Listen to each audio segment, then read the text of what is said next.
So, over the past few months, the IRS has been sending out what seems like millions of these CP 504 notices. It says in big, big letters right next to an exclamation point, final balance due reminder, notice of intent to seize or levy your property or rights to property. They basically threaten you down here, saying that if you don't pay your balance immediately, we may levy or seize your property. Levy is just a fancy word for take your stuff. But what does it actually look like when the IRS levies your property, when they take your property? What is the process there if you don't get into a resolution with the IRS after being sufficiently warned by them?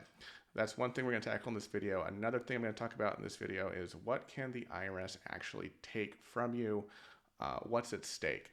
Well, legally, the IRS has a legal right to take anything that you owe to pay your back taxes, apart from some exclusion amounts that are pretty small. But really, any financial asset you have is pretty easy for the IRS to tap into.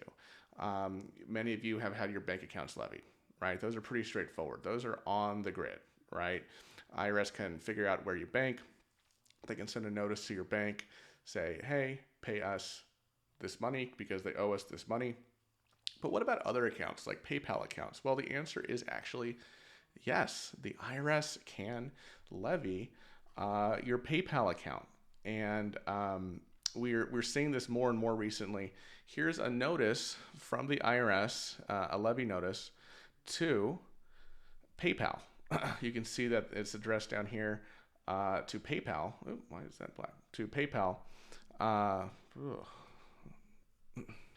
And what this notice is typically is doing is it's the IRS giving instructions to PayPal to pay to the IRS whatever money is in the taxpayer's account. I've obviously redacted the taxpayer's information there for privacy reasons.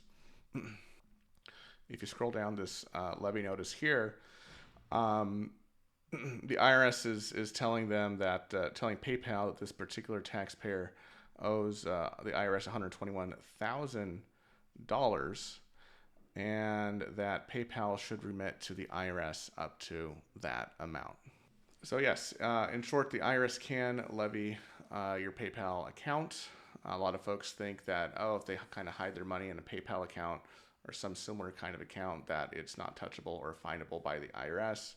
Well, I'm here to say, in the case of this particular taxpayer, the IRS did in fact find out about his PayPal account and sent a notice to PayPal to hand over whatever is in his PayPal account to the IRS, up to the $121,000 that he owes.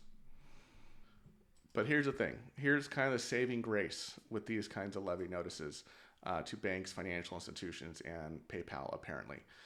Your money will be frozen for 21 days in your account. And during that 21-day period, you have an opportunity, or your representative has an opportunity to plead your case before the IRS why they shouldn't take all the money in your account. All the money that was in your account anyway on the date the notice of levy was served to the financial institution. And there's a couple approaches there that could be taken. One is to plead hardship, basically making a case to the IRS that you actually need this money to pay your basic living expenses, to put a roof over your head, to feed your family, to take care of yourself and your family. That's one way to go about it. And the argument there being, if you don't have this money, then you won't be able to do those basic things. Second argument is, well, okay, maybe you don't need this money right now to feed your family and to put a roof over your head, but it's still not fair that the IRS should take all of it. IRS, will you agree to take maybe some of it now and let me pay you the balance over time in, say, an installment agreement? Third kind of approach could be, this would kind of be a hybrid approach that we sometimes take, is make some kind of initial deal with the IRS where they take some of it, not all the money, but some of it, while we work on a longer term game plan for the client on how to approach the case, right? That could be submitting an offer in compromise, right? Which is an agreement with the IRS to settle your tax debt for less than you owe. Or It could be working out some kind of hardship-based installment agreement where the argument isn't, hey, we can't afford to pay anything to the IRS, which is fairly tough to prove, but we can afford to pay you guys something, but it's going to end up over time, in like an installment agreement, but it's going to end up being less than you owe.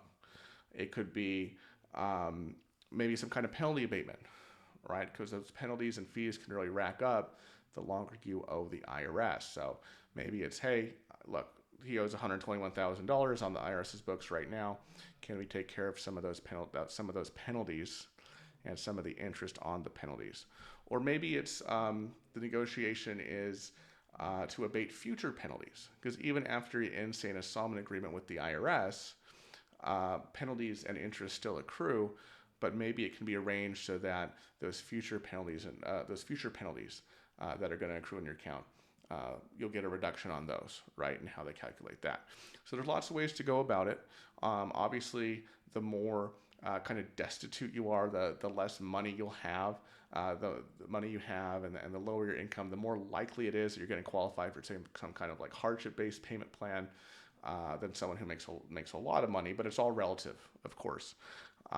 We hear about rich people all the time who get offers in compromise approved by the IRS, but it's not like reducing their $10 million tax debt to $100.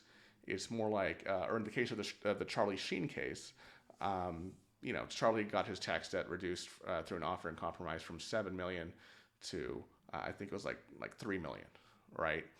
Still like a $4 million savings, but not an offer for only $100 or something. So everything is relative when it comes to tax relief. Depends how much you owe, how much you own, how much you make, and putting these negotiations together. If you'd like to learn more about all the different tax debt relief programs that are out there with the IRS, I have a video right up here at the top left-hand corner of the screen you can watch. I also have all my tax relief videos here in the bottom left-hand corner. If you would like a free consultation with a professional about your tax situation, reach out to us at Choice Tax Relief. There should be a box floating around right here. Fill out the form on our website, and we will reach out to you. Thanks so much for watching, everybody. I'll see you in the next video. Bye-bye.